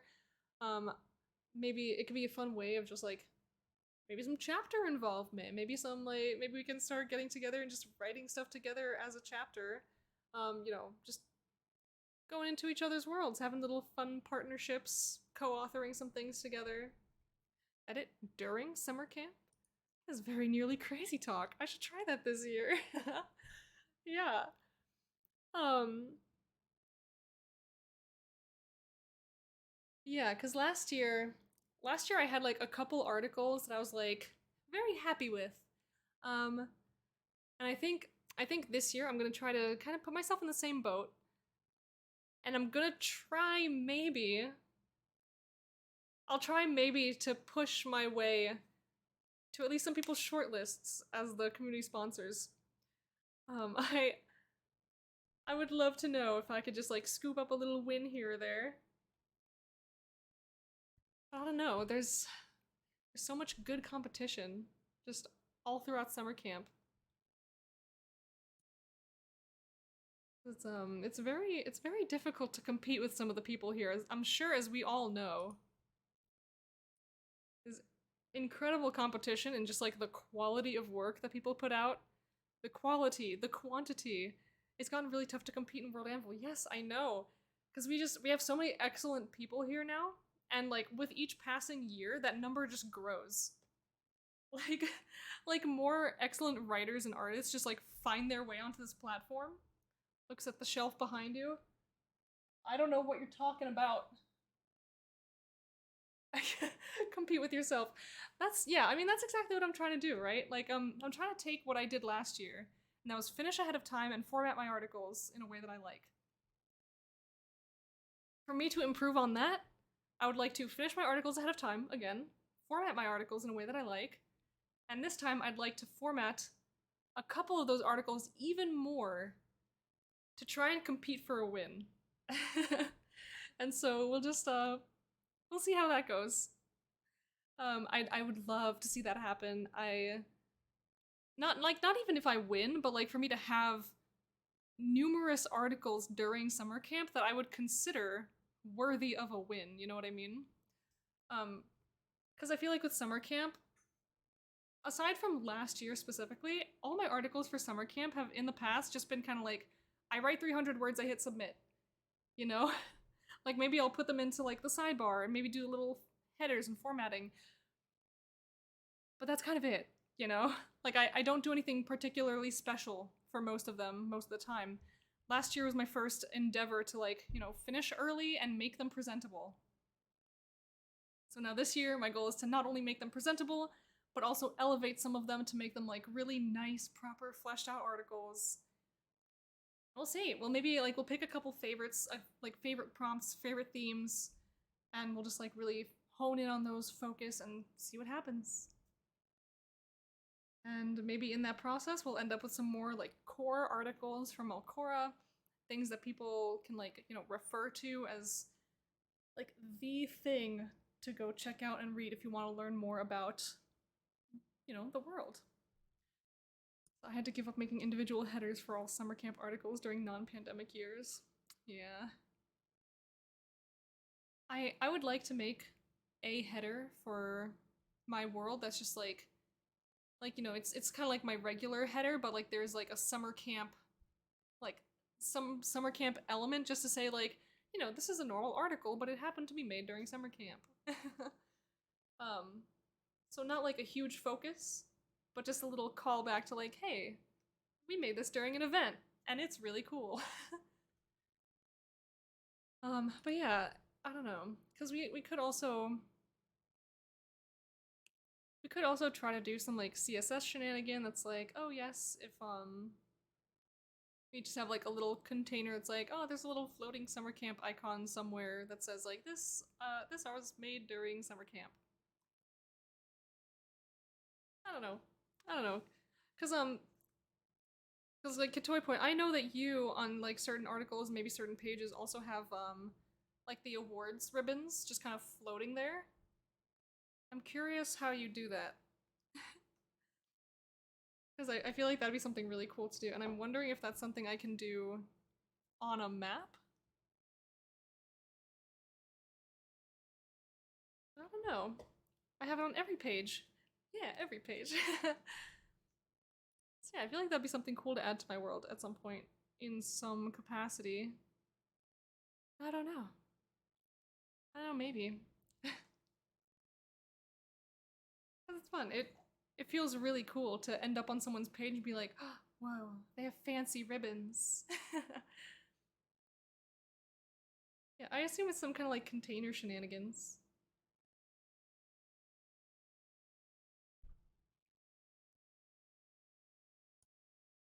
Yeah, we'll see. We'll check all that out and see how things go. I was thinking about using that little CSS tip that Nee shared with everybody about having little icons on article blocks. So that's something I might try to, explore or delve into. Because it does sound really fun, but I feel like it's extremely cute and I love the idea, but I feel like with my desired aesthetic, it might be a little distracting. I don't know. I don't know, that's the thing with design. I kind of know what I want, but I also kind of don't.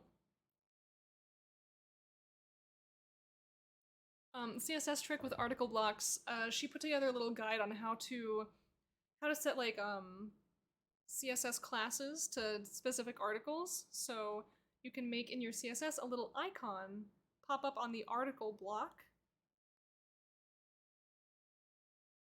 So if you have an article block that you've linked in one of your articles, you can set a little icon that will be like attached to it.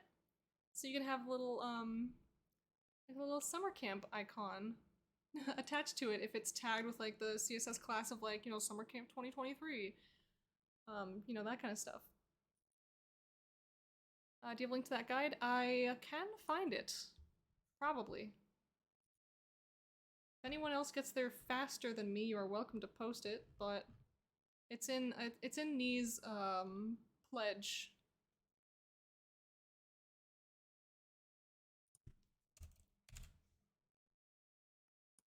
Is this it? Okay, I think I found it. Easy peasy.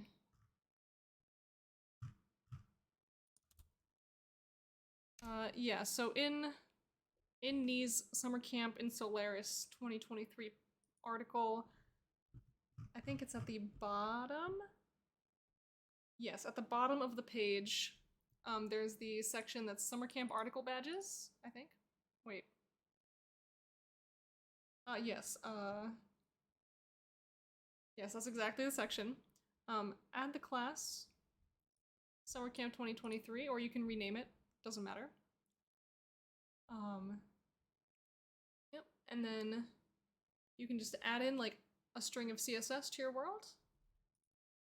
And based on what you've tagged things with, you can have a little icon pop up. Grab the badge code from my badge page on my profile, stuck in a container in that spot, CSS that container. There you go. Perfect. I figured that's how it worked. Just had to ask, of course. Because I do think I can figure out how to do that, because I've been messing around with containers quite a bit. And so yeah, we'll figure something out. But yeah, so there are lots of great people posting a lot of design info and just guides. So yeah, if you are interested in putting little badges on your article blocks, that's the way to do it.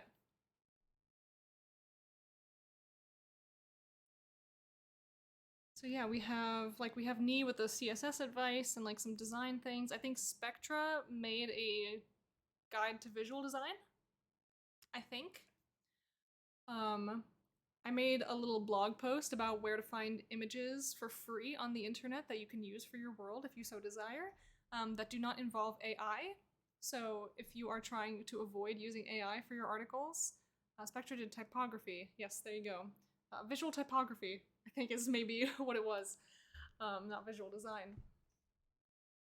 Stormbrill also did some amazing stuff. Stormbrill always does amazing stuff, so I want everyone to know that right now. But yeah, Stormbrill's amazing. I know Stormbrill has a whole bunch of like CSS widgets and things that I believe he sells, but he might also have free ones. They're awesome. I highly recommend you go check them out and use them. Let's see, can I maybe needed visual designers for week 3. Okay. Okay, I'm just mixing things up all over the place because there's so much going on at any given time. But yeah, so if people want to know all kinds of things, the community is just brimming with excellent resources these days. Everyone's been contributing so much. Yes, it's amazing. Stormbill is a wizard. His bard article is insane. It had cutscenes. Oh my gosh. Yeah, the dude's crazy in all the best ways. I love that. Yeah, and so, like I mentioned, I made this little blog post. If you want free images that are not, you know, you're not gonna have copyright issues, like these are mostly public domain or like Creative Commons 0. This is just a collection of resources on which you can find images you can use in your world building, in your like art and design for free. Very helpful. I know a lot of people struggle to find images, and so I was just like, we'll just help everyone out. We'll get this, we'll get a couple resources out there. And TJ's and a couple blog posts, as well as twisting prompts to fit your world and answering 6 questions. Yes, I will be the person to say like the 6 questions method is like the best way to get through summer camp without like destroying yourself. Yes, the questions, the who, what, where, why, and how. And maybe another 6th question. I don't remember. Don't be mad about Terra Nova still using AI. I'm not gonna get mad. I don't... This is not something that I'm upset about. I do not care if you use AI images, and in fact, I may still end up using some AI here and there. The only time I really care about people using AI is if they're, like, selling it. You know what I mean? For the best summer camp counselor. Ah, that is such an honor. Thank you, Steve, for subscribing. I cannot claim the title of best counselor. I'm more of like the feral creature in the woods that lures you in to tempt you with bad decisions and feed you entirely too much candy. I had a bunch of AI on mine, but I'm getting away from it. Yeah, like I would like to get away from AI, but again, like the only time I have an issue with you using AI is if you're like selling it, or if you're claiming that you have by hand made this artwork yourself. If you have AI art on your world and you say, this is AI, I don't care. Like, that's okay, that's fine. Just don't say that you are the artist. Or like, you know, that you've physically drawn it yourself, and don't sell it as a product.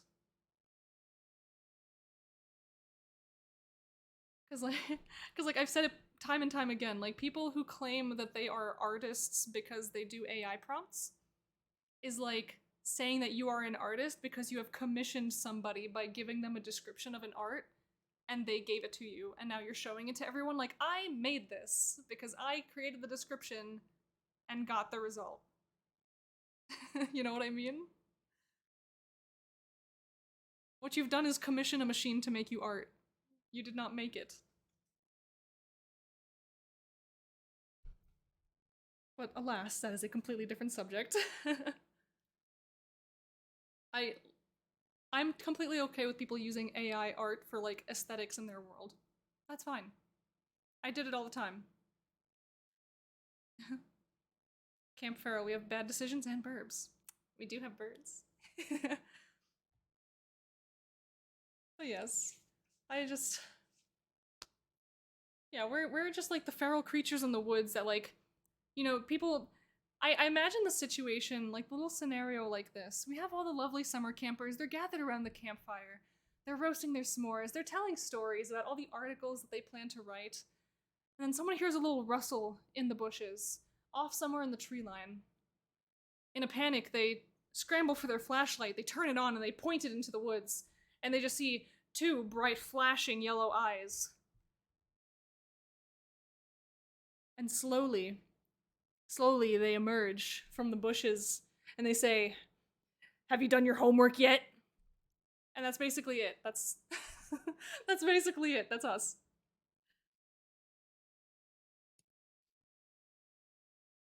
So we got proms coming up next week. Are you ready? I'm ready. And that's us. That's Camp Feral. That's our role during summer camp. We're just telling everyone like it's time, it's prompts. We got prompts. We gotta do them. Hide your snacks, cause I'm gonna raid that cabinet.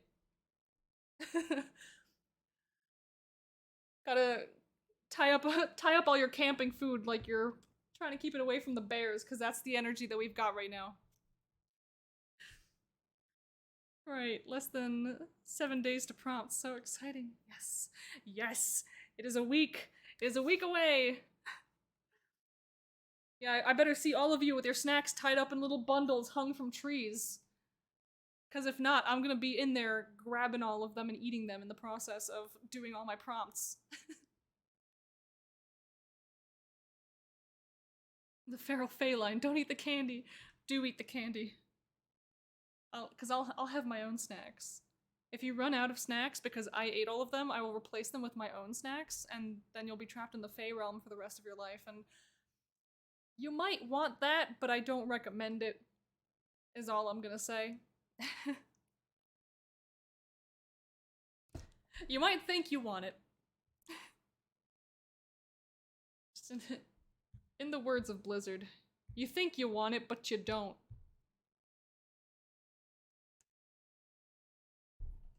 Just in a completely different flipped context. You probably actually don't want this. The Fae sure are unfortunate.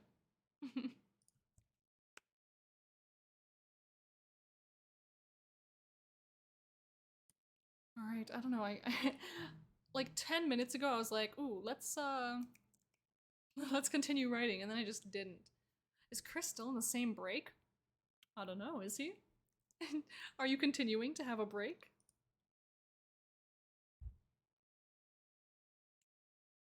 Might be popping in and out the way I do at work whenever there's a stream happening. Oh, but now I don't have to do that anymore. Now I can just listen into streams while I'm at home. A nap happened. Nappened.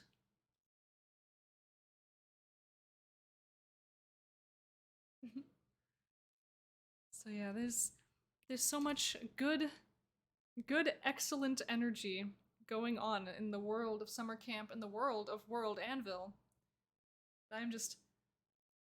I'm so delighted, pleased, and honored as well that I get to be one of the primary contributors to this energy flowing through the community right now.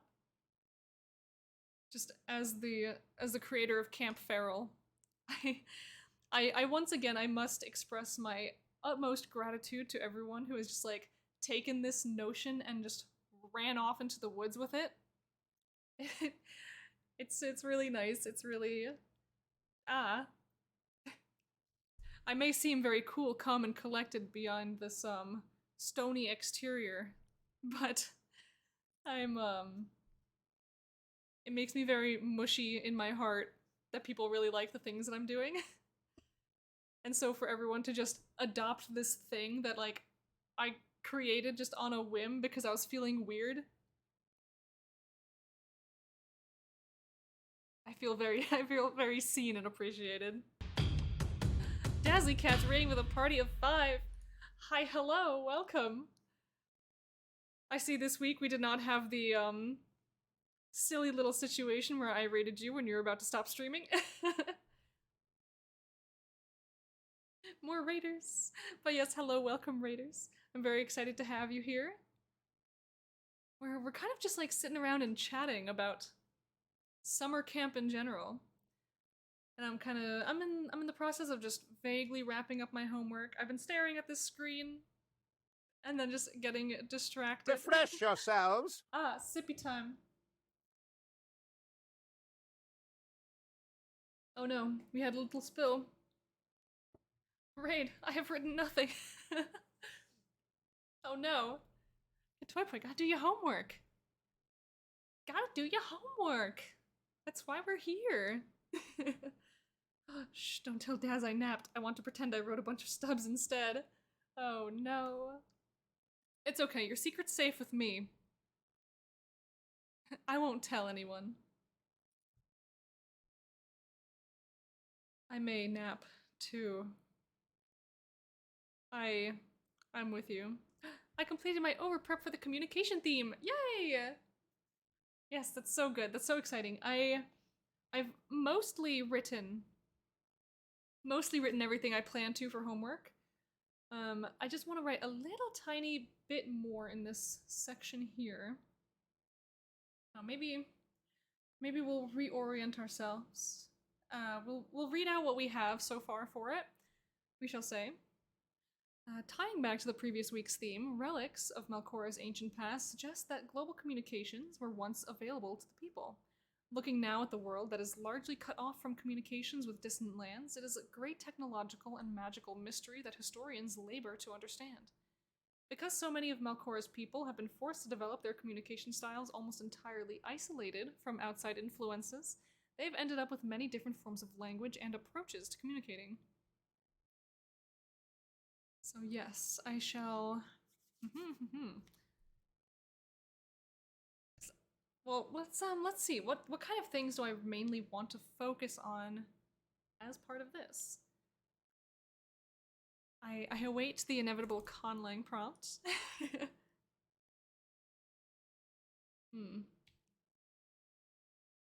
It is with great trepidation and excitement I anticipate at least one. Ooh. Etothaliz?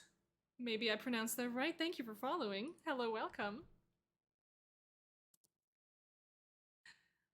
Yes, and I anticipate at least one language prompt.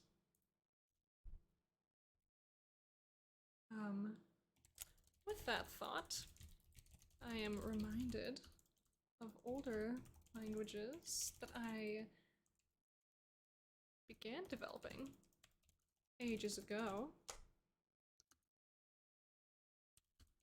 Never really got into the meat of. These include Nimai, which would be spoken primarily in Nimavi, and Goldrune, a more secretive cipher. Just refresh that. So yeah, that's about the amount of content that I would like to see in this little section. So then, under the old concepts to build upon, we'll just have to be okay with the fact that this opens up and then just opens this blank space in the sidebar over here.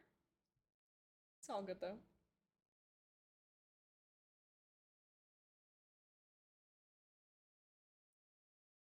Yes, we will be... I'll be revisiting some older concepts, such as the Goldrune cipher that is used by the secretive intelligence guild of Owlworks, called Umbergold. And so they're the shadows of the silver and gold. Who, I don't think that they would be the troublemakers, but I guess it depends on who you ask, right? I'm sure there are going to be people at the head of the Aurelian leadership these days who might consider them to be a nuisance more than anything. I kind of wish I had done the homework instead of napping, but I'm sure the ideas I had during stream will return to me. I'm sure they will. Ideas have a funny little way of popping back into your brain when you least expect them. Watch the VOD and see if you trigger your memory. Indeed, indeed. Let's see. 24 article templates with an idea. Oh. Yeah, 24 article templates. I have made my very first article template, like, you know, official article templates, just this past, you know, yesterday or the day before. I need to really work on that, because I'm realizing now, like, the templates for these things, they will help me so much, because I guess it kind of slipped my mind that the article templates were like a thing, a feature. And I've just kind of been working out of like a template article. You know what I mean? Like a literal article that I use as a template. And just like copy pasting different parts of it into my newer articles. Um, but now I realize I don't have to do that. I straight up just do not have to go through that process anymore. Yeah, and I'm realizing I probably could have been doing that for ages now. So, funny. Because I do like having my articles laid out in like a very particular way, and so yeah, that'll save me a lot of time and energy. Oh well, better late than never. Having all the article templates is what sold me on WorldAnvil in the first place, then the ease of cross-linking. Heck yeah. But yeah, like the base templates are cool. I don't really do much with them, like with the extra fields. But the fact that I can make an article template, like a custom template where I can just put all my formatting in there ahead of time and then just hit one button and I have all of that available to me. Yeah, it's pretty sick. I love that. Especially if you are like me and you are going to be making a lot of kind of samey articles in the sense like, you know, I want to have like a god template. You know what I mean? So I'm gonna make a template where I write about, like I section out, like, you know, here's their symbol, here's their mantra, here is, you know, information about them, like things I plan to cover in every single